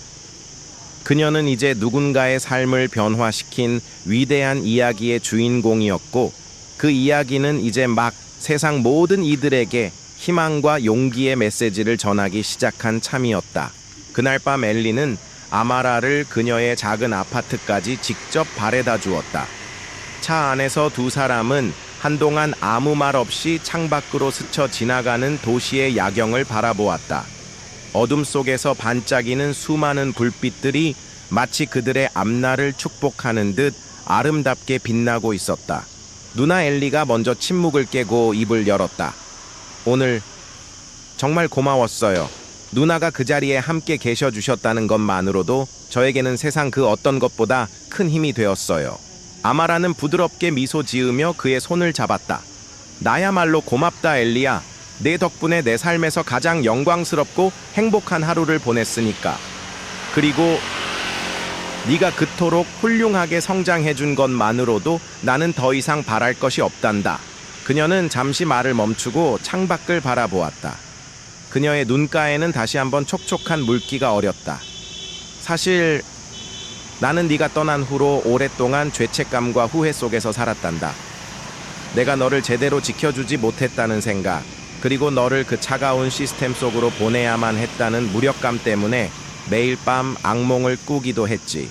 하지만 오늘 너의 모습을 보면서, 그리고 네가 나에게 해준 그 모든 이야기들을 들으면서 나는 마침내 그 모든 죄책감으로부터 벗어날 수 있게 되었단다. 네가 그 모든 어려움을 이겨내고 이렇게 멋진 사람으로 성장해준 것 자체가 나에게는 가장 큰 위로이자 구원이야. 엘리는 아마라의 떨리는 손을 자신의 두 손으로 더욱 따뜻하게 감싸 안았다. 누나, 제발 그런 말씀 마세요. 누나는 저에게 단 한순간도 죄인이었던 적이 없어요. 오히려 누나는 제 삶의 유일한 빛이었고, 제가 절망 속에서도 다시 일어설 수 있었던 유일한 이유였어요. 만약 그때 누나가 저를 발견해주지 않으셨다면, 그리고 저에게 그토록 따뜻한 사랑과 용기를 주지 않으셨다면 지금의 저는 결코 존재할 수 없었을 거예요. 그러니 제발 더 이상 아파하거나 자책하지 마세요. 누나는 저에게 세상에서 가장 훌륭하고 자랑스러운 분이시니까요. 두 사람은 한참 동안 서로의 손을 잡은 채 말없이 서로를 바라보았다. 그들의 눈빛 속에는 지난 20년 동안의 모든 아픔과 그리움, 그리고 마침내 서로에게 가장 소중한 존재가 되었음을 확인한 깊은 사랑과 신뢰가 가득 담겨 있었다. 그 어떤 혈연으로 맺어진 가족보다 더 강하고 끈끈한 유대감이 그들 사이를 흐르고 있었다. 그날 이후 아마라와 엘리는 세상에서 가장 특별한 가족이 되었다. 엘리는 주말마다 아마라의 집을 찾아와 그녀와 함께 식사를 하고 밀린 집안일을 돕거나 그녀의 손뜨개 가게 일을 거들었다. 그는 더 이상 과거의 어둡고 내성적인 소년이 아니었다. 그는 유머러스하고 다정했으며 아마라의 두 아이 민준이와 지아에게는 더없이 자상하고 멋진 삼촌이자 든든한 형이 되어 주었다.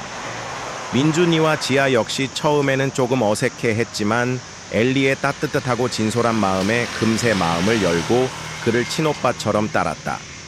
이제 아마라의 작은 아파트는 주말마다 네 사람의 웃음소리와 정겨운 대화 소리로 가득 찼고, 그곳에는 세상 그 어떤 화려한 저택보다 더 따뜻하고 행복한 온기가 넘쳐 흘렀다. 아마라는 엘리 덕분에 새로운 세상을 경험하게 되었다. 엘리는 그녀를 데리고 근사한 레스토랑에서 식사를 하거나, 멋진 음악회에 가거나, 때로는 아름다운 자연 속으로 짧은 여행을 떠나기도 했다. 그녀는 평생 한 번도 경험해보지 못했던 그 모든 새로운 경험들을 통해 자신의 삶이 얼마나 풍요롭고 다채로워질 수 있는지 깨닫게 되었다. 하지만 그녀에게 가장 큰 기쁨은 그런 화려한 경험들 자체가 아니라 그 모든 순간을 사랑하는 아들 엘리와 함께 할 수 있다는 사실이었다. 엘리 역시 아마라를 통해 진정한 가족의 의미와 따뜻함을 배우고 있었다. 그는 판사로서의 공적인 삶 속에서 느끼는 무거운 책임감과 긴장감을 아마라 앞에서는 잠시 내려놓고 평범한 아들로서의 행복과 편안함을 누릴 수 있었다. 아마라가 차려주는 소박하지만 정성 가득한 집밥은 그에게 세상 그 어떤 산의 진미보다 더 맛있었고, 그녀의 따뜻한 위로와 격려는 그가 법정에서 마주해야 하는 수많은 어려운 사건들과 인간적인 고뇌들을 이겨낼 수 있는 큰 힘이 되어 주었다. 그들은 함께 과거의 아픔을 공유하고 서로의 상처를 보듬어주며 현재의 행복을 감사하고 미래의 희망을 함께 꿈꾸었다. 엘리는 자신이 판사로서 사회 정의를 실현하고 약자들을 돕는 과정에서 겪는 여러 가지 어려움과 보람에 대해 아말에게 이야기했고, 아마라는 그런 그에게 자신의 삶의 경험에서 우러나오는 지혜로운 조언과 따뜻한 격려를 아끼지 않았다. 그녀는 엘리가 항상 겸손하고 정의로운 판사가 되기를, 그리고 결코 과거의 자신처럼 사회의 어두운 그늘 속에서 고통받는 사람들을 외면하지 않기를 진심으로 바랐다. 시간이 흘러 아마라의 손뜨개 가게 그레이스 스레드는 더욱 번창했고, 실의 어머니들 협동조합은 전국적인 규모의 성공적인 사회적 기업 모델로 자리매김했다. 엔젤라는 더 이상 생계를 위해 밤늦도록 코바늘을 잡지 않아도 되었지만, 여전히 손뜨개를 통해 사람들에게 따뜻함과 위로를 전하는 일을 멈추지 않았다. 그녀는 자신의 경험을 바탕으로 학교 폭력 피해 아동과 미혼모 자립 지원을 위한 재단을 설립하는 꿈을 꾸기 시작했고, 엘리는 그런 그녀의 꿈을 가장 적극적으로 지지하고 돕는 든든한 후원자가 되어주었다. 어느덧 세월이 흘러 아마라의 머리에는 하얀 서리가 희끗희끗 내리기 시작했고, 엘리는 대한민국에서 가장 존경받는 판사 중 한 명으로 성장했다. 민준이와 지아 역시 각자의 분야에서 성공적인 삶을 살아가며 어엿한 사회의 일원이 되었다. 항아로운 주말 오후 아마라의 집 거실에는 그녀와 엘리, 그리고 민준이와 지아, 그리고 이제는 제법 숙녀티가 나는 엘리의 어린 딸까지 모두 함께 모여 따뜻한 차를 마시며 정겨운 담소를 나누고 있었다. 벽난로 위에는 20년 전 엘리가 아말에게 처음으로 선물했던 서툰 솜씨의 그림과 이제는 빛바랜 노란색 스마일 단추가 나란히 놓여 그들의 아름다운 인연을 말없이 증명해주고 있었다. 창밖으로는 여전히 세상의 바람이 불고 있었지만 그들의 마음속에는 그 어떤 시련과 역경도 녹여낼 수 있는 영원히 지속되는 따뜻한 온기가 가득했다. 그것은 바로 서로를 향한 조건 없는 사랑과 깊은 신뢰, 그리고 절망 속에서도 희망을 잃지 않았던 한 여성의 용기 있는 친절이 만들어낸 기적이었다. 아마라 존슨 그녀가 폭풍 후 치던 밤에 열었던 작은 문은 단순히 한 아이의 생명을 구한 것을 넘어 수많은 사람들의 삶에 빛과 희망을 선물하고 세상을 조금 더 따뜻하고 정의로운 곳으로 변화시키는 위대한 시작이었다. 그리고 그 문은 지금도, 그리고 앞으로도 영원히 도움이 필요한 모든 이들을 향해 활짝 열려 있을 터였다. 그녀의 이야기는 그렇게 시간을 넘어 세대를 이어 끊임없이 이어지는 아름다운 은혜의 실타래처럼 세상 모든 곳에 따뜻한 온기를 전하며 영원히 기억될 것이다.